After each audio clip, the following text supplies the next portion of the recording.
almost 1 a.m. Friday morning. There's 12 people at a bonfire. They're making noise. I ask them to be quiet.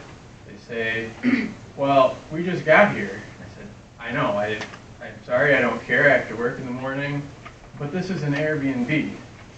I'm sorry, I don't care after work in the morning. Every time. And then, in this case, they waited till 1:41 a.m. after I'd asked them twice to be quiet to turn music on. And this picture was their drunk buddy puking on our fence line, scream puking. That won't come up. The only way to not go insane is to laugh about this. It sounded like a walrus getting clubbed over there. We could not sleep. It's just insane. They didn't even realize that's what the noise was. They wondered what that was, and I approached them if they could go handle their friend. So I digress. I think it hurts property values, but we'll skip over this. We approach this with a lot of anxiety because we never know what we're going to come home to. This is 20 cars there. I think some of the reasons you might maybe not even have higher bookings at the hall is because it's probably cheaper to rent this house for one day. We've had people from Saginaw having reunions. Oh yeah, big. There. 35 people, reunions in the yard and all over. And 15, 20 people stay. blocking the roadway to the residents down the other way. And we get yelled at by some of them because, I mean, you can't really distinguish when you're looking at the bottom picture, you know, really where are the cars. And we have asked people to move constantly when we can't get in our driveway, but, you know, people going down to their homes to the left-hand side, often, you know, we had someone get out and yell at us, like, why are these cars here? Why can't you get them to move? And it's like, we don't know any of these people situation. And it's just constant. The picture on the right, I think this was the incident they trespassed again. And multiple of them, they're stepping over no trespassing signs. And a fence. In the yard, and a fence. They're hopping over a chain link fence to get into our yard multiple times. And they get mad at us when we ask them to please not do that. So dealing with the guests who are there for 2-3 days is they don't care. You know, they don't care that you're upset. And as a matter of fact, you can hear them complaining on purpose out loud about us being disgruntled neighbors when we just simply ask them, please stop casting your line and hooking our boat. You know, we are stepping on fishing lures on our dock, pulling them off of our boat covers, and it's just constant all summer long. Yeah. They get argumentative. And back on slide 8, I wanted to try and illustrate. We travel a lot, so this is just when we're home. Yeah. We had. I said this out of 13 weeks. This was the guy vomiting was one of 10 problematic guests over 13 weeks. So it's not an infrequent thing. But I'm hoping that you guys have some of the tools you need, and if we don't have the tools, I'm hoping we could look at ordinances that might help with this issue. But I'm also hopeful that this is an isolated issue. We don't need some sweeping legislation for the whole township. I'm just looking for your support, at least in our incidents. I know this is an example. I don't think we're alone in the problems here. This is a court case where it was deemed that short-term residents do not meet the single-family residence zoning by use of transient guests as a motel. I know there's HB 4722 that says you can't necessarily ban them, but we can still regulate from a safety perspective, and I would encourage you guys to look at that as a vehicle to help us in this situation. And these are communities throughout Michigan that have taken some type of action. Our township, Sugar Springs, that's just up in Gladwin, they use the POA to do stuff, but many incidences of at least where licensing has been capped because if I'm not immune to this, anyone you know or loved ones that have properties locally are not immune either from this happening. And on the last slide, just for your consideration, these are some of the things I think that would help. I prefer just an outright ban, but I think we at least need to segregate and intensify what can be enforced. Maybe look at capping licenses. Biggest one for us, which, like I say, is different for us than all the other ones, is the number of occupants. Yeah. So, from a safety standpoint, you can do that, be appreciated. And then I'd just like to leave us with what a Thursday night at our house looks like, often in the summertime. Wait, this video was actually, it is still on Snapchat. I stumbled on this through a friend. If you go on the Snapchat application, you can find the Coquitlam River. And if someone has tagged the Snapchat at the Coquitlam River, it stays for the public to see. And this is still on that tagged location, and this is on the deck next to our property. And this is just one of many incidents that we have. 12:30 to 1 a.m. on a Friday morning, so after Thursday night. And there's a 90-year-old lady that lived at the time of this within about 40 feet of these fireworks. That was it? Alright, that was alright, the shortest one. Your fella here, he's out.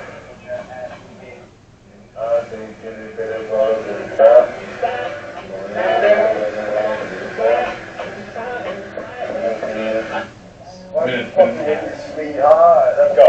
So this is right next to our bedroom on the deck. These niggas, come on. That's it. Look at all these bucks though. Niggas. The DJ speaker is blasting us across the yards. I should kill. We should have kill fest or something right now because, nigga, these bugs be eating like the spiders be eating good. You gotta push it down. Cut up. Kill them now.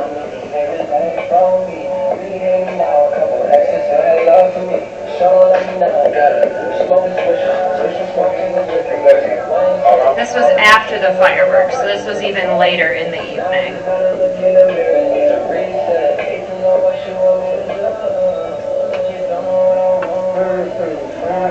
Anyway, so this just continues, and the actual Snapchats are about like well over 15 minutes long, and that's just one incident.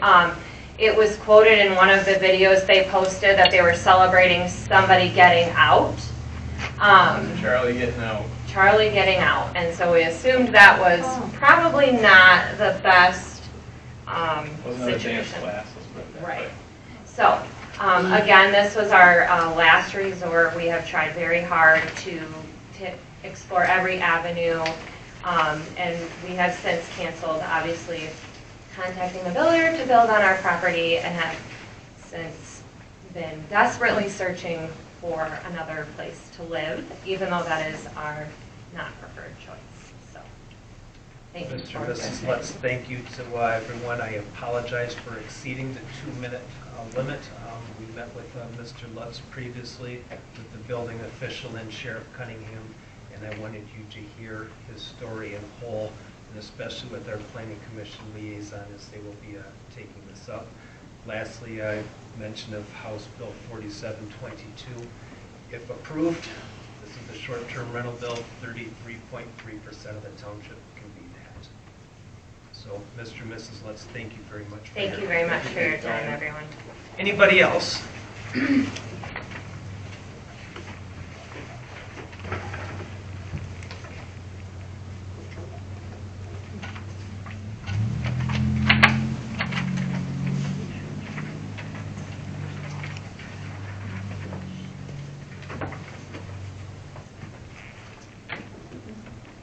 My name is Mike Bristol.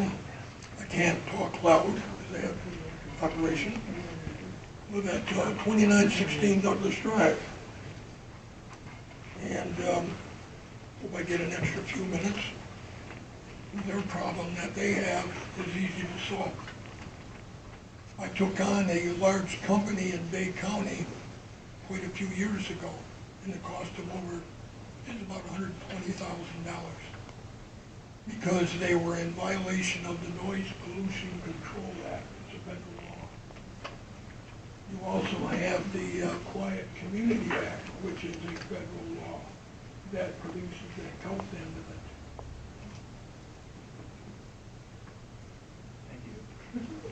And your problem is you don't have the enforcement. The enforcement is there. You have an ordinance in Bay County that talks about noise. And they say they don't have decibel meters. Well, Troy told me they do have decibel meters. They ain't got them. You can get them right on Amazon, real cheap. And it's checked at your property line. It's the law. But that one there, they have to enforce. And corporate counsel will tell you they don't have to enforce it. They do. That the laws have to be enforced. Anyways, I got numerous calls the last few months about pollution and you name it. And I said, why call me? And they said, well, you were the one that shut down the Hartley landfill. I said, yeah, I did. And how long did that take? I said, 11 years. Got the then DEQ, DNR, both lying, all the way across the board. So I enlisted some people, friends of mine that worked for the federal government at the time, got me some information. They have since retired, but they're very good at what they do. So, is the Coquitlam River polluted? This is calling Region 5 of the EPA. Here's your map of the 48706 zip code. It is polluted.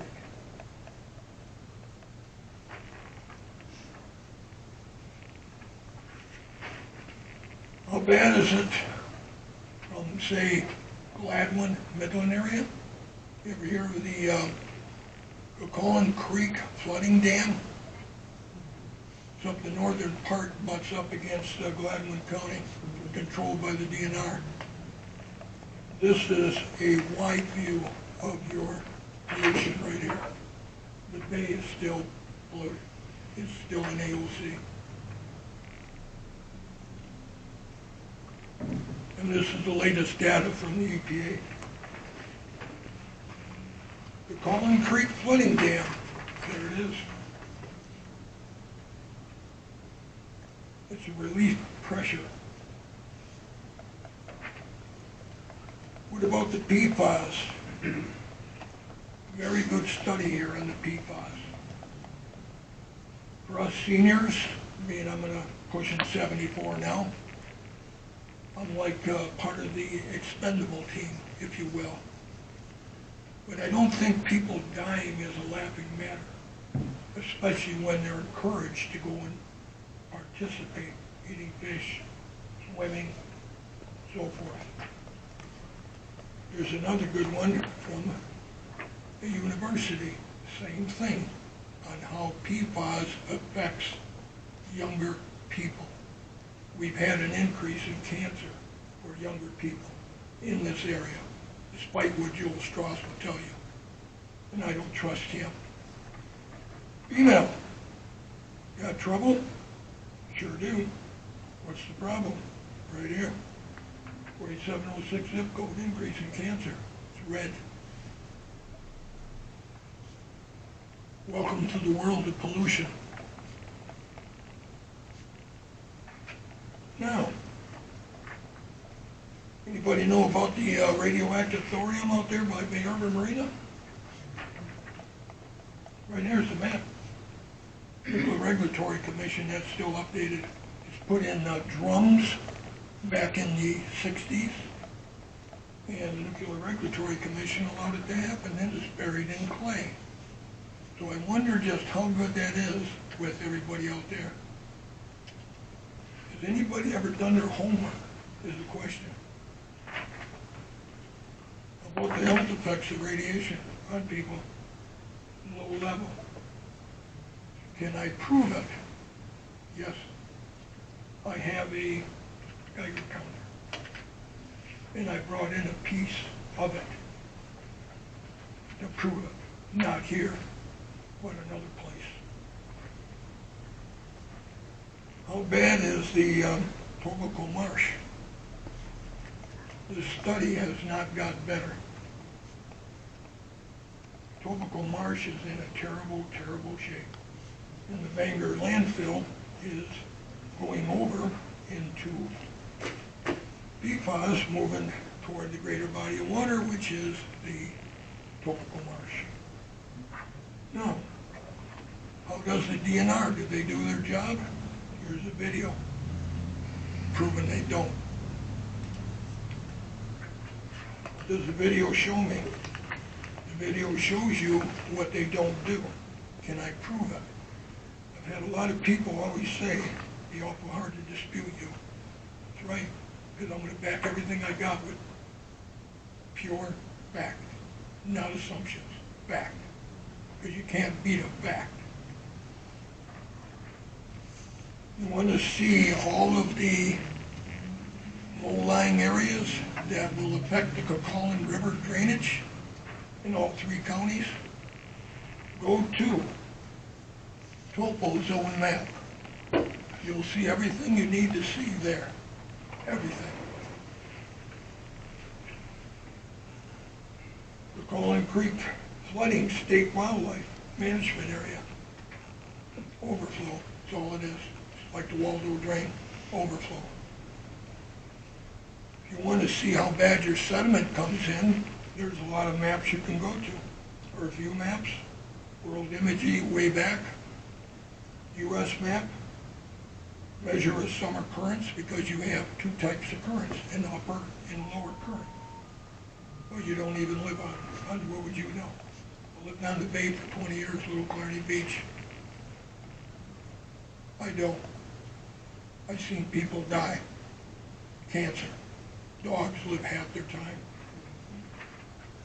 But there's all kinds of information on how you can understand.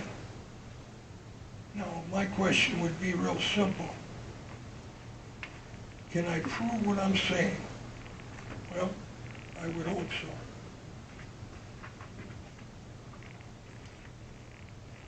Environmental law section. Water pollution. You should read the rules and regulations in it. Environmental law section. Hazardous substance. You should read the rules. Common law, which is even bigger, which would help you out. That's all there. Now, what would I know? This is a map, picture of what the Tobico Marsh outlet looked like. I just said, give it to the Historical Society. I said, for what? So it can disappear? This is your maintenance. They don't do it. If you don't dig it out here, you know what happens? What do you think happens? Yeah, come on, you're good at this. What do you think happens? That's not really response time, but You know what happens. All the stuff that's in here, which has been classified as total pollutant, PFAS loaded, comes into here and starts pounding up. And then we want to have a party out there. Makes a lot of sense, don't it? And this is only a few of the maps I got. You go to the one map I think will give you everything you need, and that is the map showing where the abandoned part of the dump site that was in the bay back in the 50s and 60s. I have that map. You can go on Boat Nerd, and it'll show you the depths, and it'll show you the dump site, but it classifies it as a wetland now.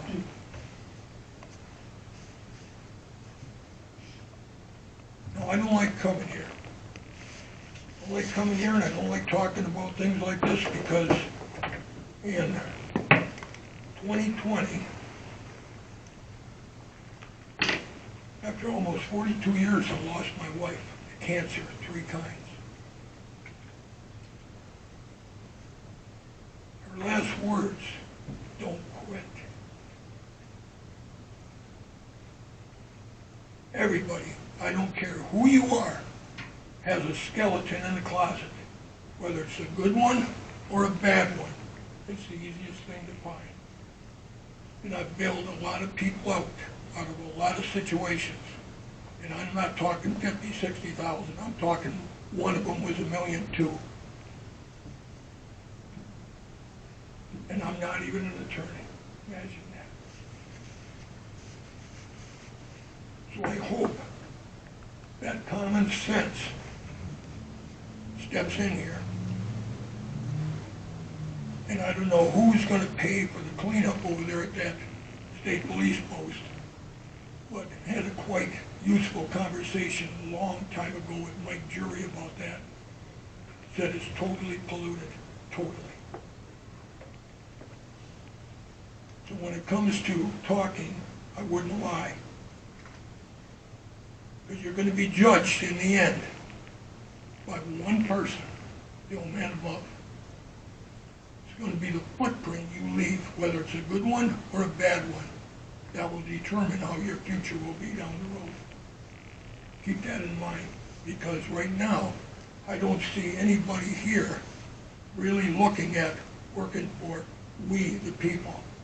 If it wasn't for we the people, you wouldn't have what you got today. Thank you. Mr. Bristow, thank you. Is there anybody else? Public input going once, going twice. 3 times. We will close public input. Just a few announcements. The administration office will be closed for President's Day on Monday, February the 19th. The Zoning Board of Appeals will be meeting on February the 20th at 6 p.m. The Planning Commission will be meeting on February the 28th at 6 p.m. The BCTOA will be meeting at the Township Hall on March the 20th. And the March Board of Review will have the first session of public hearings on March the 11th between 2 and 5 in the afternoon, and then again at 6 to 9 in the evening. The following day on March the 12th, we will be hearing from 9 until noon, and then 1 o'clock until 4. Is there any other business?